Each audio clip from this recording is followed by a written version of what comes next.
I've been in the palace for 10 years, yet I've remained an unfavored noble. Unable to compete for favor, nor the ability to raise my own children, I had no choice but to follow the crowd and side with the crowd to save my life. When the imperial concubine was deposed and exiled, and everyone was stepping on her, I was forced to bully her third prince. But in this palace, it's always others who bully me. I don't know how to bully others. Scratching my head, I offered the third prince the jujube flour cake I'd made myself. You only deserve this low-quality snack. The 9-year-old third prince clutched the jujube flour cake, standing quietly in the shadow of the tree. His dark eyes stared at me for a long time, as if he saw through my pretentious, foolish nature. Bullying the third prince was right, because that very night, His Majesty called my name. After 6 months without favor, I was both surprised and delighted, and hurried to clean up the dusty dressing table.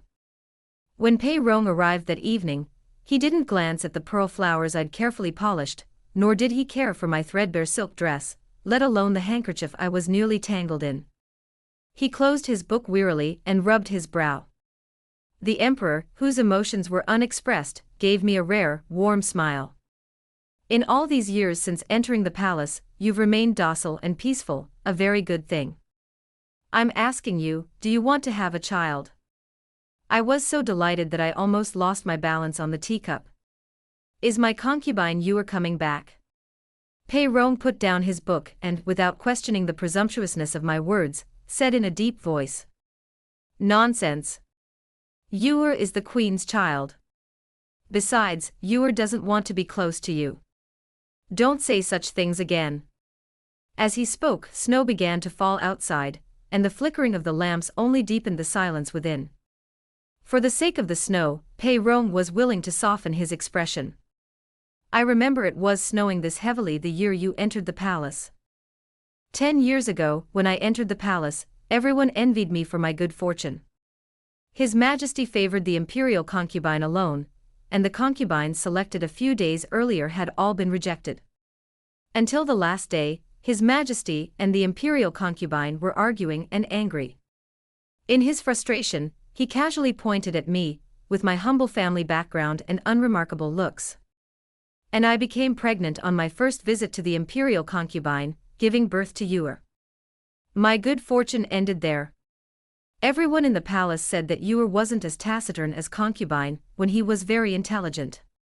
So intelligent that the master praised him, and His Majesty Pei Rong was delighted. So intelligent that he refused to get close to me, even to acknowledge me. 2 years ago, when Yuer was sent to Cunning Palace for care, I knelt on the ground, hugged her, and cried, fearing that I would never see her again. But 6-year-old Yuer pushed me away, her eyes full of confusion. Third brother's mother is concubine Zhou. You're just a noble lady, unworthy of being my mother. Yuer's words chilled my heart. But what mother in the world would hold a grudge against her own child? I tried to find a way to rise higher in rank. But rising in rank was difficult. The concubines in the harem competed for beauty like the flowers in the imperial garden, and the empress, with her scissors, watched over the restless branches. I wasn't as talented in singing and dancing as concubine Zhou, nor did I have the distinguished family background of the empress. If I had to point out a good point, it would be that I, like my mother, could make delicious soups. But the palace had its own kitchen. If Pei Rong stayed up late reviewing a memorial, the soups sent from the concubines' kitchens would be so full that there wouldn't even be enough room for the memorial.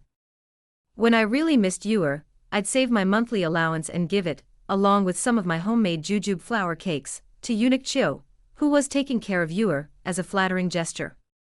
Eunuch Chiu, a respectable and diplomatic man, accepted the money with a cheerful smile and politely declined the jujube flour cake. Yuer also kept avoiding me. I spent a lot of money, but I only saw him a few times. Later, Yuer suddenly fell ill and requested his biological mother's flesh and blood for medicine. I never thought of Yuer recognizing me. I simply wanted him to recover. But when Yuer heard that the medicine was made with my blood, she spilled it on the ground and refused to take it, saying, "How disgusting. Yuer only has the Queen Mother as a mother. Who do you think you are?"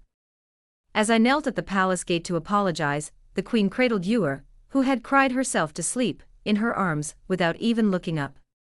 You've sent a lot of clothes and food to the fourth prince over the years. I feel sorry for you and don't want to argue with you. Wuntang, by rank, you're only a noble. If you truly want the fourth prince's best interests, don't see him again. As I was talking, Yor woke up and, acting coquettishly, asked the queen to suspend my monthly allowance for 6 months to teach her a lesson. I didn't dare to argue back, only lowering my head and humming. Yes, even if I were to rise in rank, how could I possibly be higher than the queen? I gradually gave up the thought of taking Yor back. When I came back to my senses, Pei Rong smiled gently, but refused to let me refuse. Wuntang, I'm asking you, do you want to raise the third prince, Yenna? 2. No, absolutely not. My dear, think carefully. There are so many good things in this palace, and who wouldn't rush to grab them? Why would a prince be waiting for you to raise him in vain? Yor's wet nurse, Nanny Chen, is from the same hometown as me. She doesn't have the fawning nature of the palace dwellers, and she speaks and acts with a kind heart. I became pregnant with Yor when I first entered the palace. It was Nanny Chen who cared for me and took careful note of my diet, which enabled Yor to be born safely. She shook her head and sighed, rambling on about how difficult it was to raise a child who had already recognized their mother, and how difficult life was for stepmothers from their village. The imperial concubine was disdained, and His Majesty was displeased when he saw the third prince. Besides, the imperial concubine and the empress were at odds, so how could the empress treat the imperial concubine's child well? If Your Majesty really raised the third prince, you wouldn't win His Majesty's favor, and would only incur the empress's suspicion. Why bother? You might as well take good care of yourself, and have a child of your own in the future. I thought of yesterday, after the heavy snow had cleared, when the third prince stood quietly in the shade of a tree, watching his brothers and sisters play with envy. His face was pale, and his clothes were thin. Perhaps after the imperial concubine was deposed, the servants and palace maids who cared for him were not paying much attention. Yor saw him and, with a smile, rolled a snowball, suddenly throwing it at Yenna's face. Ah! It's third brother. I thought it was some blind eunuch. The snowball had been deliberately wrapped with a sharp stone, which smashed Yenna's head and bleed. Yenna's embarrassed expression, afraid to fight back, drew laughter from his brothers. I instinctively wanted to rebuke Yor for her rudeness, but Eunuch Chiu, standing beside Yor, gave her a cold glance. The fourth prince has the empress to guide him, so please don't interfere. But I, your humble servant, would like to remind Noble One that the situation is more powerful than the people.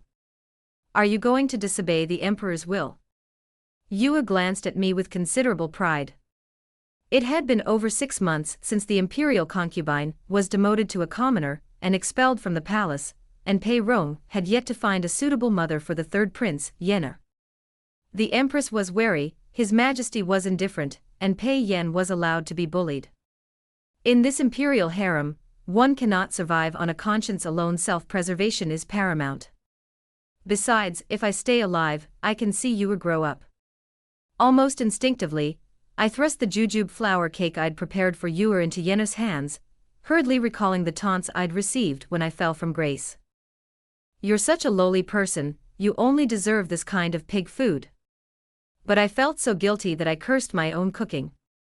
You only deserve this kind of lowly snack.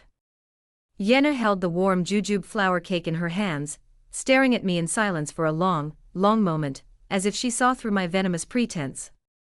I didn't even dare to look the child in the eye and fled, food box in hand.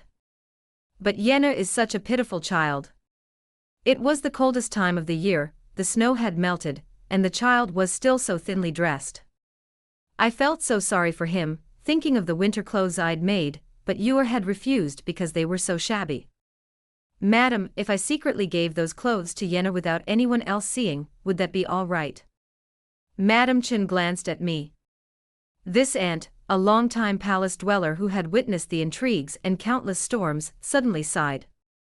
Your Excellency has a kind heart, but I don't know whether such kindness in the palace is a blessing or a curse. Before I could think any further, an imperial decree came from outside. Pei Rong commends my virtue and appoints the third prince, Pei Yen, under my name. When the eunuch who brought Pei Yen arrived through the snow, his head wound hadn't yet healed. He knelt outside Saisong Palace and kowtowed earnestly to me. Amidst the blizzard, the 9-year-old child knelt upright. Having experienced the harshness of the palace's internal affairs and the flattery of the superior and the inferior in the past 6 months, he raised his head and smiled in a flattering yet numb manner. Mother, Yenna knows how to help you win your favor and win back your fourth brother. Mother, you will know Yenna is useful. The imperial decree had been issued. Nanichin shook her head and whispered a prayer, Buddha bless you. I hurriedly helped Yenna to his feet and ordered the palace maids to add more charcoal and bring clothes. The entire Saisong Palace was warm. I gestured at the winter clothes I had made for Yuer. They didn't quite fit Yenna, the sleeves were a little too short. Pei Yen hurriedly tugged at his sleeve, saying, it fits perfectly. Yenna likes it very much. Thank you, mother. As I applied medicine to Pei Yen, I felt guilty. It's my fault for not teaching that child well. When I mentioned Yuer, Pei Yen quietly clenched his fists, then raised his head and smiled flatteringly. Brother, I just wanted to play with me. It wasn't intentional. Besides, my injury isn't serious, so it's okay. Although Pei Yen kept calling me mother, it felt strangely unfamiliar to me. If you're not used to it, call me Empress when in Saisong Palace, but call me mother outside. Pei Yen clutched the corner of my clothes tightly, afraid I wouldn't want him, so he shook his head vigorously. No, from now on, you are Yenna's mother. As I watched over Yenna as he fell into a deep sleep, he frowned, still clinging to my sleeve and refusing to let go. I put down the winter clothes I was altering and smoothed the damp hair from his forehead. For some reason, I felt a pang of sadness for this precocious child. Back when the imperial concubine was in great favor, whenever Pei Yen fell ill, His Majesty and the imperial concubine would watch over him day and night. But now, he doesn't even have a warm winter coat. Just now, when he smiled at me ingratiatingly, he seemed to be crying for no apparent reason. Before leaving, Nanichin sighed quietly. Your Majesty, please be kind. Please don't be foolish. You must have your own child. The sky darkened, and the cold wind howled outside. When I finished mending the sleeves, I looked up and found that Pei Yen had already woken up. The palace maid brought the porridge that had been warming on the stove, along with some side dishes and pancakes I had made. Watching Pei Yen devour his food, finishing it off, I couldn't help but feel a bit proud. The expenses of Saisong Palace aren't as good as those of other palaces, but the food is supposed to be the best. You shouldn't eat irritating foods with your wounds. When Yenna's wounds heal, I'll let you taste my mother's cooking. Pei Yen put down his bowl and looked at me seriously. Mother, Yenna has seen the imperial concubine enjoy favor, so I can help you become a favored concubine. I just laughed it off, not taking it seriously. The women in the harem were desperately trying to win favor. From poetry and song to horseback riding and swordplay, Pei Rong had no shortage of concubines and beauties. I've been in the palace for 10 years and haven't thought of a way to win favor. How could a 9-year-old child think of one? Pei Yen shook his head firmly. I know there's one thing they don't have, only my mother has. I don't know what's so special about me, otherwise I wouldn't have remained unfavored for 10 years in this palace. On the evening of the third day, Pei Rong sent a message to visit my Saisong Palace. I hurriedly searched for a few old dresses and outdated jewelry, and hurriedly dressed. Although the fabrics were old-fashioned and the pearl hairpins were faded, it was the best outfit I had ever collected. Yenna shook her head, saying it wasn't a good idea. He had other ideas. Light makeup, plain nightgown. Hair loosely tied, no ornaments. Yenna leaned obediently on my lap, tilting her head and pointing at the book, asking me to write. A pot of sweet red bean soup was warming on the stove, the room lit by a candle. The sweet aroma of orange peels and red beans by the stovetop made the room feel as warm as a family reunion. Mother, look, it's snowing hard outside.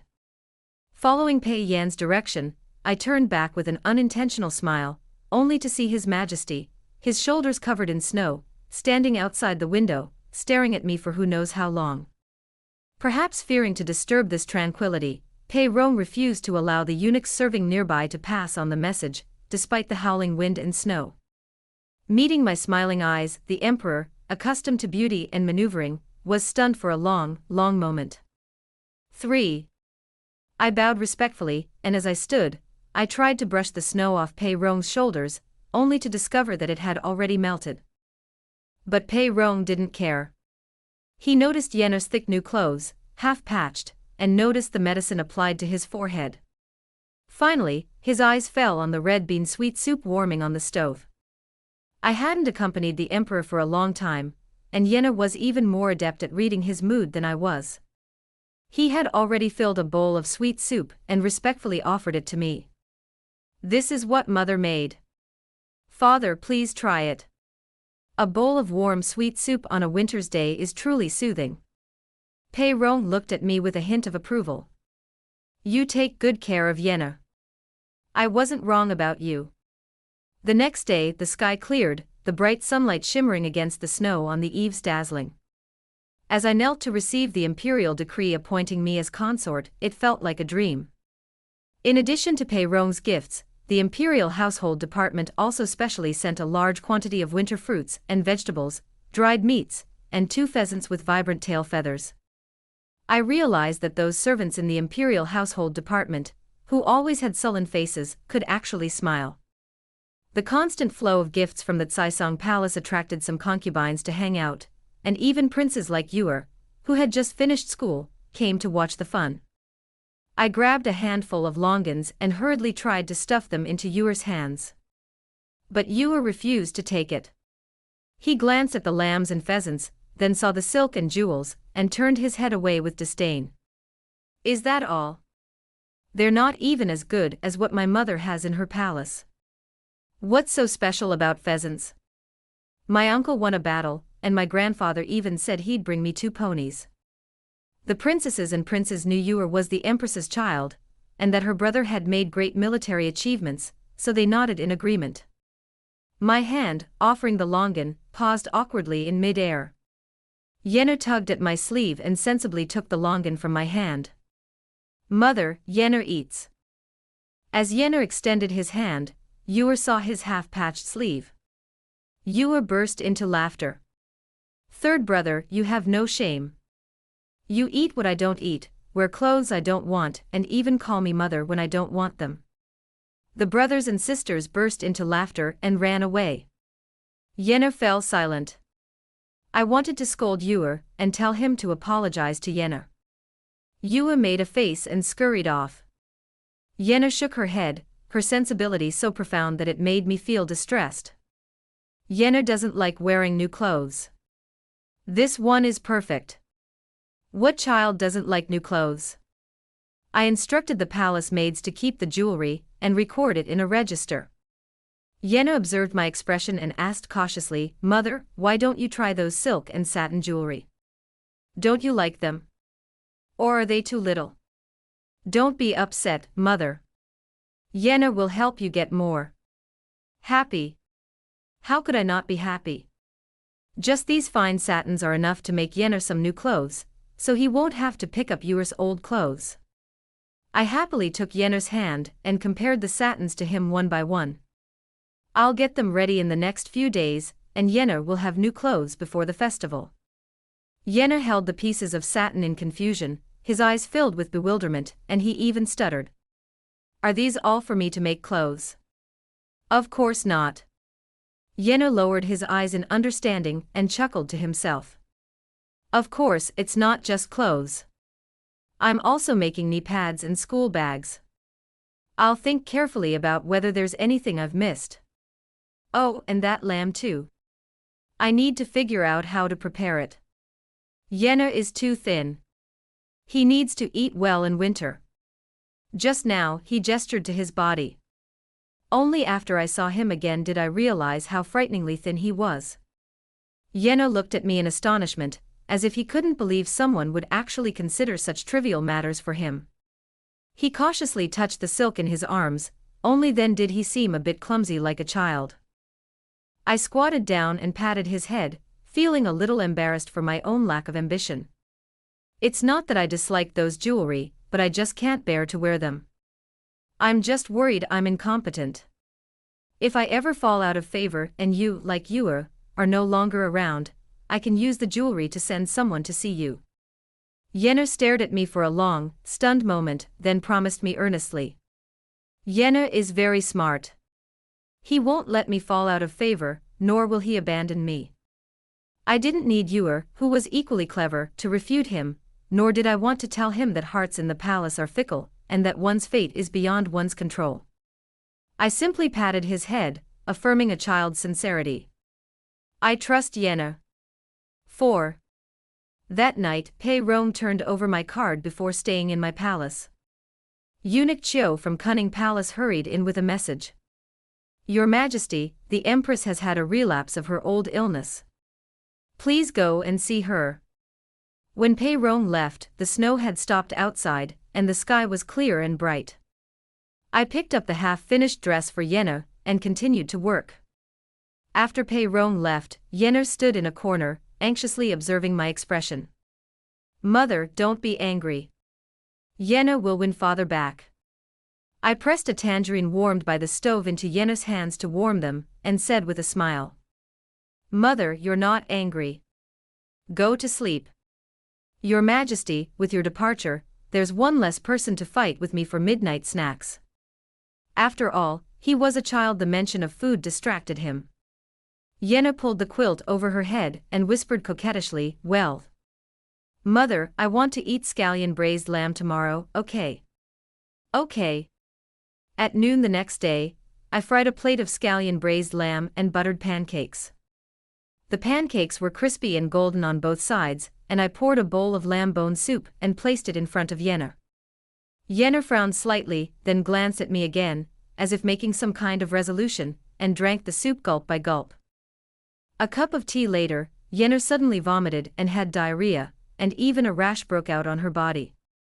Yeno lay weakly in bed but smiled at me, trying to take credit. Mother, Yeno is ill. You can go and call the emperor. What's the point of calling Pei Rong? He's not an imperial physician. Just as I was frantically worried, Eunuch Chiu was already waiting outside Saisong Palace, smiling and conveying the empress's concern. The third prince is seriously ill. Why don't you wait until His Majesty has finished court, and have Her Majesty inform the nobles to come to Saisong Palace later to see him? I had to care for sick Yeno, so how could I have time to wash myself and serve the emperor? I politely replied to Eunuch Chiu. Thank you, Your Majesty, for your kindness, but I have Yeno to care for. There's no need to disturb Your Majesty. At my refusal, Eunuch Chiu's smile froze, and he left in a huff. The imperial physician prescribed 2 doses of herbal medicine, but Yeno showed no improvement by the evening. For some reason, I felt like Yeno was hiding something from me. I hurriedly sent for Nanny Chen. Nanny Chen, experienced in caring for children, first asked about Yeno's diet, and then whether he had caught a cold. After ruling out all the possible causes, Nanny Chen also felt that Yeno's illness was strange. Mother, why didn't you ask someone to summon father? Yeno lay in bed, looking at me anxiously. Is my illness not serious enough? Nanny Chen's expression changed upon hearing this. She quietly pulled me aside and lowered her voice. Your Excellency, do you know why the imperial concubine was deposed? I've heard rumors about the imperial concubine's fall from favor. It's said that the imperial concubine used aphrodisiacs to maintain her favor, but also caused His Majesty to have few children. It's said that the imperial concubine exploited the princes to gain favor, and abused Yeno to gain His Majesty's mercy. When she heard that the Empress was going to summon Pei Rong for me, Nanny Chen's eyes were filled with fear, and she chanted the Buddha's name. Your Excellency, the rumors you heard are true. Amitba, if you had summoned His Majesty just now, His Majesty would probably see you as the imperial concubine, a vicious person using a child to gain favor. I felt a chill running down my spine. Seeing my fear, Yenna's eyes were filled with confusion. Why isn't Mother happy that I'm sick? Even before, when he fell ill, the imperial concubine would be happy. I remembered how terrified Yenna had been yesterday after Pei Rong left. Perhaps if Pei Rong couldn't be kept, Yenna would be beaten by the imperial concubine. My heart ached and I couldn't blame him for his self-defeating plans. I explained the pros and cons, tucked in the quilt for him, and gently told him. Because Yenna is sick, Mother is very worried. Once Yenna recovers, Mother will be happy. Pei Yen lowered his eyes, trying to understand whether my happiness and the imperial concubine's happiness were the same thing. I gently placed the hot water bottle on Yenna's belly and asked him gently, "Tell me, Mother, why is Yenna sick?" He smiled carelessly and said, "Yenna is like this because he ate onions and mutton. It's okay, I've eaten it before. Mutton isn't arsenic. It'll just make you feel sick but you won't die. The mutton Mother cooks is better than the one the imperial concubine used to make. You're also very kind to me, so I'm happy to eat it, really." As he spoke, the old wound on my wrist, where I'd cut flesh to treat Yuer's illness, began to ache. Yenna's voice grew fainter. Finally, he fell silent. He used the quilt to cover his bitter thoughts and wailing, "Why do all the mothers of my other brothers and sisters love their children so much? Why do you, Empress One, love me so much? Only does she dislike Yenna." A bitter feeling welled up in my heart. I didn't know how to explain love and hate to a 9-year-old. It's like onions and lamb. Yenna would feel uncomfortable if he ate them. But that's not Yenna's decision, so you can't blame me. Everything in this world has its reason, just as flowers and plants have their seasons, and fruits have their seasons. Love and hate are like the human spleen and stomach, there's no reasoning. Comforting him, and comforting myself. Yenna cried himself tired and fell asleep in my arms. He had a nightmare and in his dream, he whispered an apology. 5. Yenna recovered from his illness. The teacher urged him to go to the study several times, but he always hesitated and refused. I roughly guessed that Yuer was the one who bullied Yenna, not allowing his brothers and sisters to play with him. Children of this age yearn for playmates, but the last time I brought Yuer some jujube flour cake, I saw Yenna standing alone in the shadow of a tree, watching his brothers and sisters play with envy. It was my fourth brother. He made me kneel on the ground and bark like a dog before he'd let me play. Yenna waved her hand, feigning generosity. It didn't matter before clothes were already dirty. But these clothes are made by my mother who stayed up all night, and I can't bear to get them dirty. A child's world is as complex as a harem. I worked hard for a few days, then gave some silver to Nanny Chen, begging her for a favor. Nanny Chen had a sharp tongue but a soft heart. As she handed me the things, she kept complaining to me. "Is it worth it to fry yourself in a frying pan for a child who came along halfway?" When Pei Rong arrived that afternoon, he drew aside the curtains, and the room was filled with the aroma of molasses. A half-cut dress lay on the bed, and a vase of pheasant tail feathers sat in the table, with a few copper coins scattered nearby. A circle of furry heads surrounded Yenna and me by the small stove, and the princes and princesses chattered and argued. "Empress One, Yuer wants the butterfly ones." "Empress One, I want 2 sugar plates." I held the sugar paintings and frowned in embarrassment. But these sugar paintings belong to third brother. Empress One has no say. The clever 5th Princess Yuer immediately hugged Pei Yan's arm and gently pleaded. "Third brother, can you please ask Empress One for Yuer, please?" Following Yuer's example, Yenna gathered around his younger siblings. Being approached by his siblings for the first time, Yenna's pale face was a little overwhelmed, and he looked at me for help. I pressed the sugar paintings into Yenna's hands and nodded encouragingly. "Yenna, there are many relationships in this world that don't require sacrificing self-esteem or hurting yourself." I was also worried that Yenna wouldn't be able to take that step. But he's small, and his memory is short. Yenna truly had the air of a generous older brother, diligently distributing the sugar paintings to his younger siblings. He even gave his own share to Yuer, instructing her. Please, Yuer, take this one to your fourth brother, Yuer. Don't try to steal it. Yenna turned around, eager for my praise. I could see he was accustomed to flattery. Yenna, ask yourself, do you really want to give this sugar painting to your fourth brother? Or are you afraid it might upset mother? Yenna was silent for a long moment before whispering. I don't want to, but I'm afraid it might upset mother. I took the sugar painting for Yuer from Yuer's hand and returned it to Yenna. Yenna, you're ignoring your own feelings, and that's what makes mother unhappy. This is Yenna's. If you don't want to give it, then don't. Yenna nodded vigorously, biting the candy in his hand with a crisp bite. I turned and saw Pei Rong standing behind the screen. I quickly knelt to greet him. Pei Rong dispensed with formalities and asked with interest what we were doing. Tying shuttlecocks, drawing sugar paintings, and sewing clothes. Pei Rong examined the crooked sugar paintings, childhood memories brought back to him, and he smiled. You're quite good at playing with children.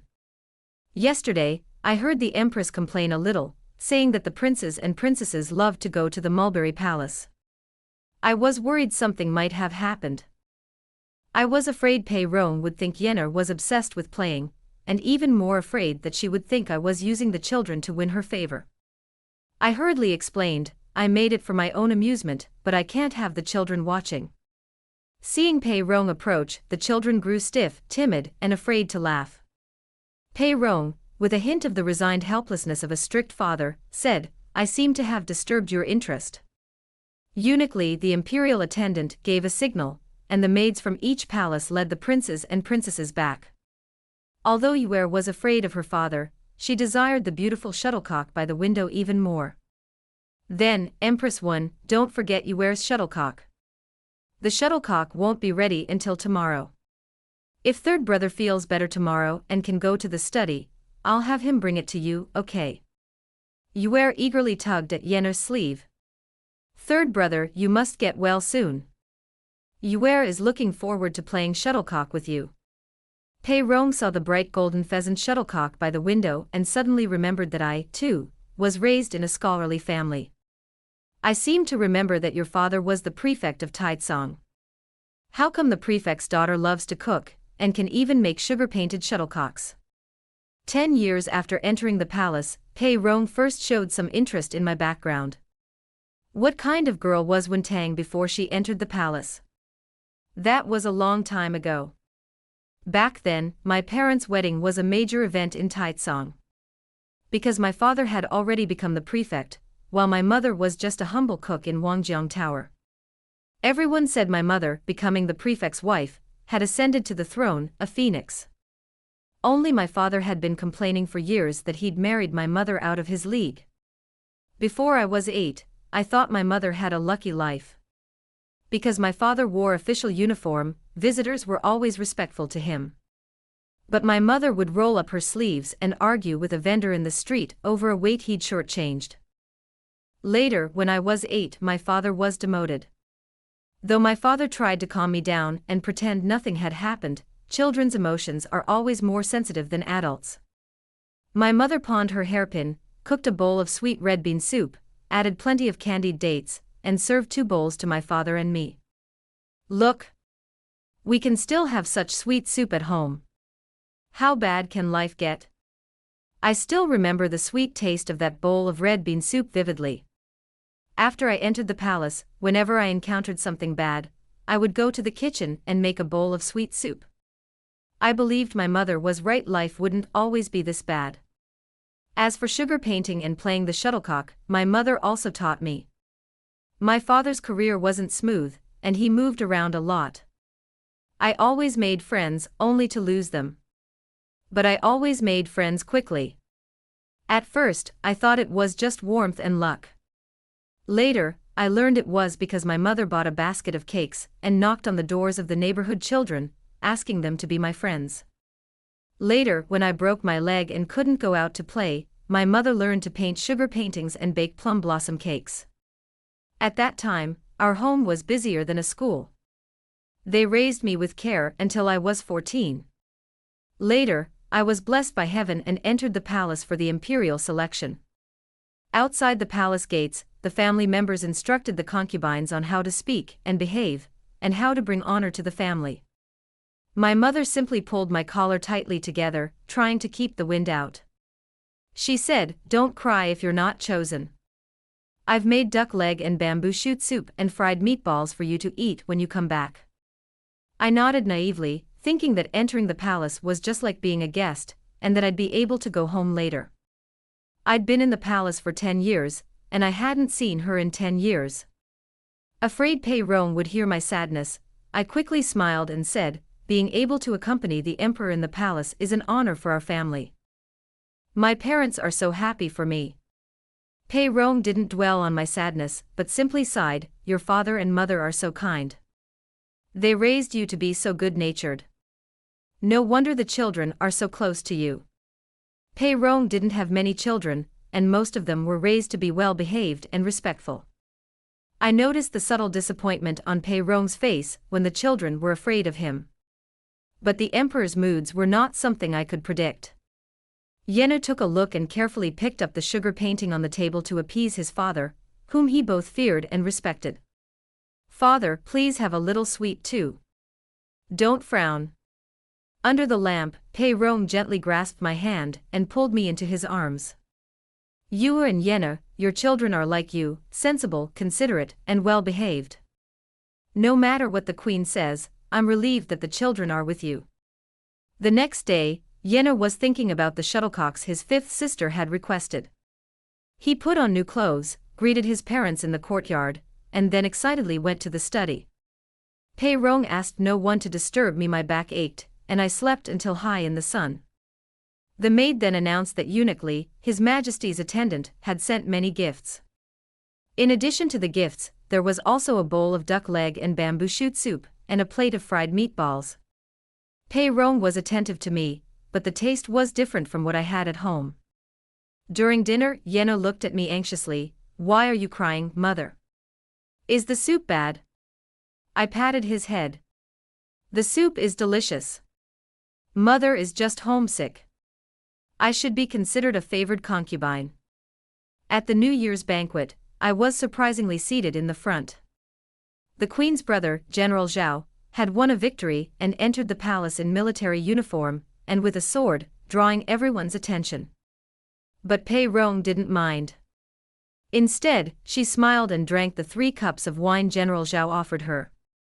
After 3 rounds of wine, General Zhao, intentionally or unintentionally, brought up the issue of the succession. Unlike the late emperor, Pei Rong didn't have many children, only 4 princes. General Zhao laughed and patted the head of the 4th prince, Pei Yu. "I think Yue is a very good child." Pei Rong glanced at the queen, and dismissed her with a faint smile. "The 3rd prince is the eldest, and the 7th and 9th princes are also old enough to begin learning." I saw the queen's eyes darken, and the 2 princes' mothers couldn't hide their joy. Only I felt my heart tighten, clutching Yenna's hand. Yenna looked up at me, gently leaning into my embrace. "Mother, don't be afraid." Time flew by and Mid-Autumn Festival was approaching, yet the palace felt no festive atmosphere.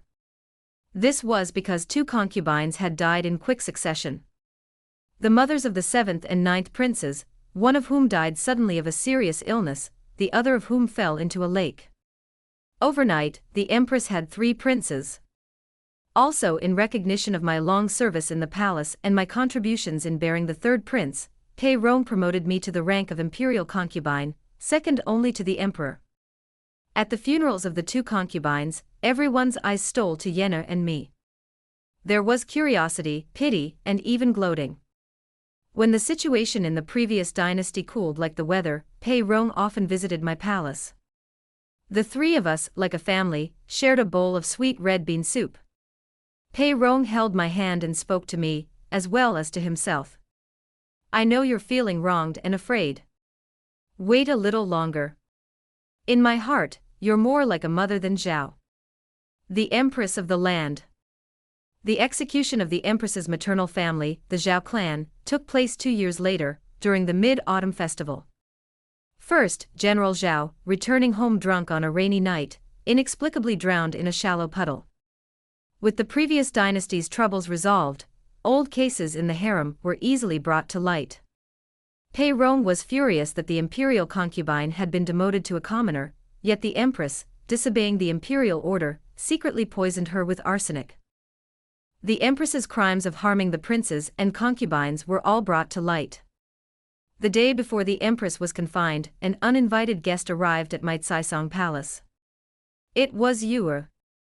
He waited outside the Caisong Palace, carrying a food box in a fawning manner, just as I had waited for him in the snow that year. Mother, Yue wants to return to you.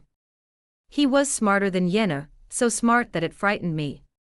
I refused to see him, only sending a message from the palace maid. Fourth prince, return. With my background, I'm unworthy to be your mother. But I still felt a pang of reluctance, so I ordered the maid to send him back. Yue turned to his brother Yena, pressing the food box into his hands. Third brother, please ask my mother for me. Yena, unwilling to put me in a difficult position, accepted the food box and agreed. But the food Yue sent was poisoned. Luckily, the arsenic was bitter and sour, and Yena didn't eat much, so his life wasn't in danger. Pei Rong had already handed the phoenix seal to me, clearing out the remnants of the Zhao family so he wouldn't have time to deal with the harem's dirty business, leaving me to handle it myself. When the decree deposing her as a commoner and confining her to the imperial palace arrived, Pei Yu cursed in disbelief. What mother in this world doesn't love her child? You gave birth to me, how could you ignore me? He's just the deposed concubine's bastard child, I'm your biological child. Like Yena, I once did many foolish things to keep the one I loved by my side. I saved money, cut my flesh and shed my blood, and would stand in the snow all day waiting just to see him one more time. That day, Yena wept bitterly under her blanket, and it seemed as if I saw myself. Yena gently wiped my tears. Don't be sad, mother. Yena will always be with you. After the new year, Pei Rong appointed me empress and entrusted me with the raising of the princes and the preparations for the imperial selection. You are more virtuous than Zhao Shi before. When the new princes are born, they will all be raised in your palace. Yena heard this and asked me seriously, will your father send his children to be raised here with you? Your Highness, if you have new children, will Yena be your only child, right? I figured since Pei Rong said so, it must mean what he said. Yena nodded, I understand. I dismissed it as a casual question from Yena and ignored it. But just as the imperial decree for the imperial selection was issued, Pei Rong gradually fell ill. The imperial physician diagnosed poisoning. After much investigation, the arsenic traces led back to the deposed empress's palace, adding another layer of Zhao Shi's guilt. A country cannot remain without a ruler for a single day. Yena, under my name, is the legitimate crown prince. The day Yena ascended the throne happened to be my birthday. He winked at me, telling me he had prepared a generous gift for me. A carriage carried me out of the high palace walls, swaying slowly, just as it had carried me into the palace 13 years before.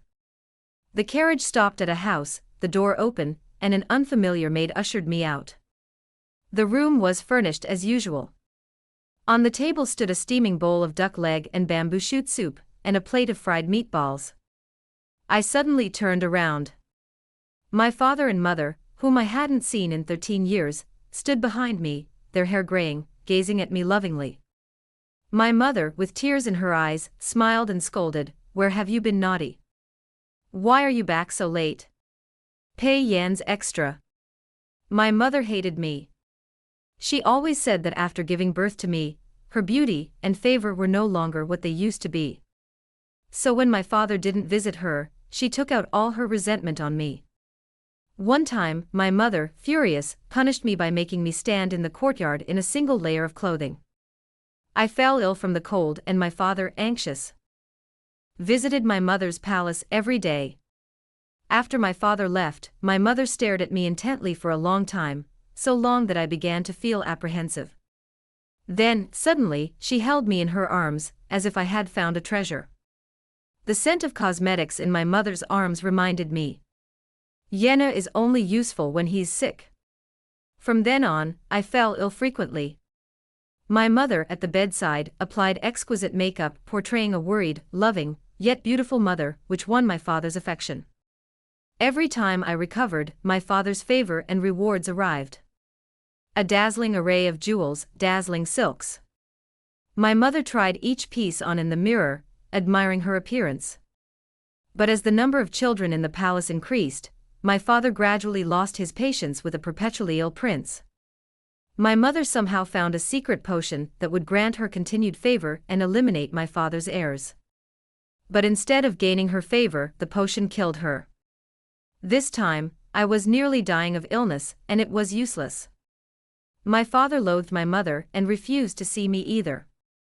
One cold summer day, my father only threatened to demote my mother to a commoner, but the empress poisoned the commoner's food with arsenic.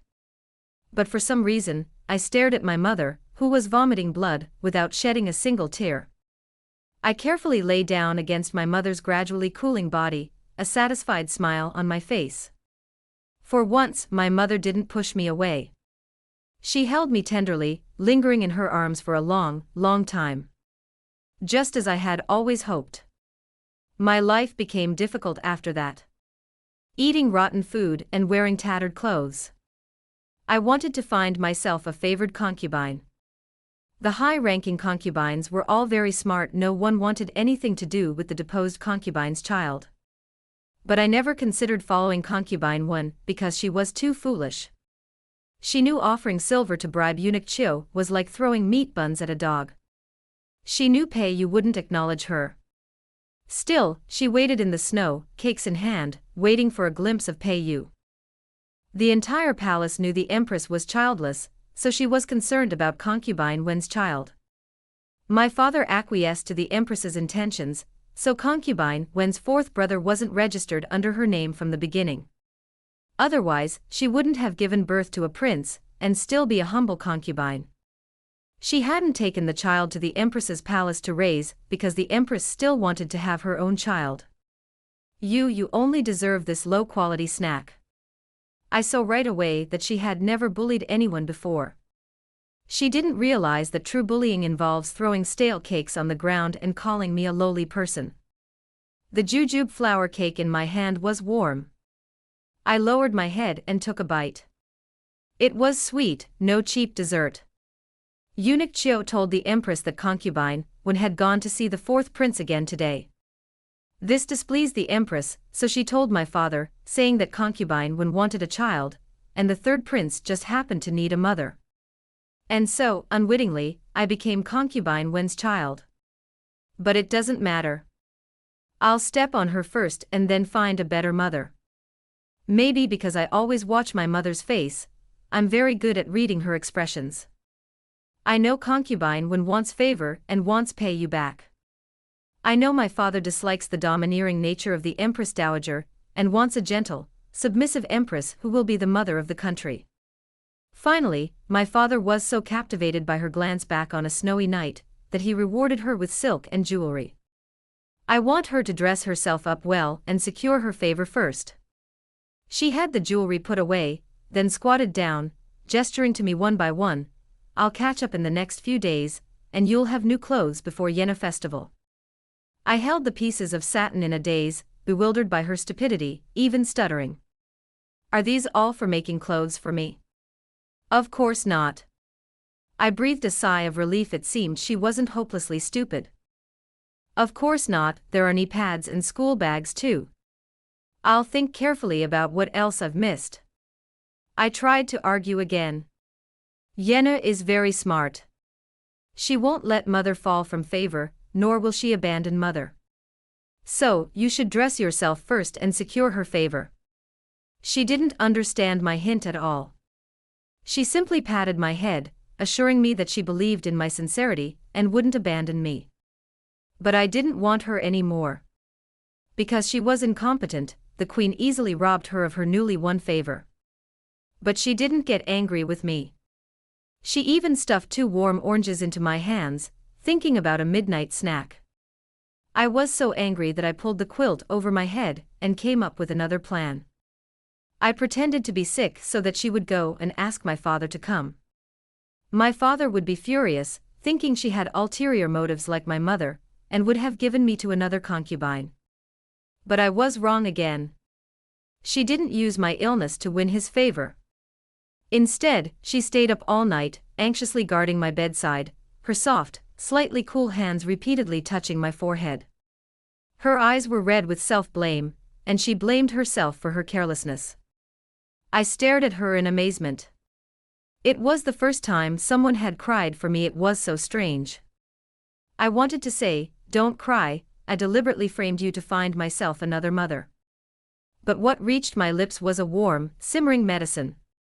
What I wanted to say was a toasted, sweet orange slice. I was speechless no matter what.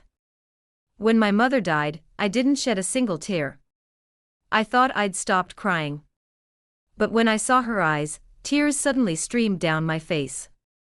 It must be the bitter medicine. It must be the excruciating pain of being sick. What else? I can't blame the sweetness of that orange, can I? When she stayed up late making new clothes for me, I tried to sneak a few more glances at her. But the quilt wasn't filled with the rich scent of powder, but rather the faint aroma of soapberry. I fell into a deep, unnoticed sleep. My mother seemed to have misunderstood. I didn't play with my brothers because I thought they were stupid. Peiyu, in particular, was laughably stupid. But my mother held the sugar painting, looking at me expectantly. I sighed softly inwardly. Fine, as long as she was happy. But my mother's gentleness made my father look at her differently. In the Empress's palace, he was a husband oppressed by the powerful Yu family.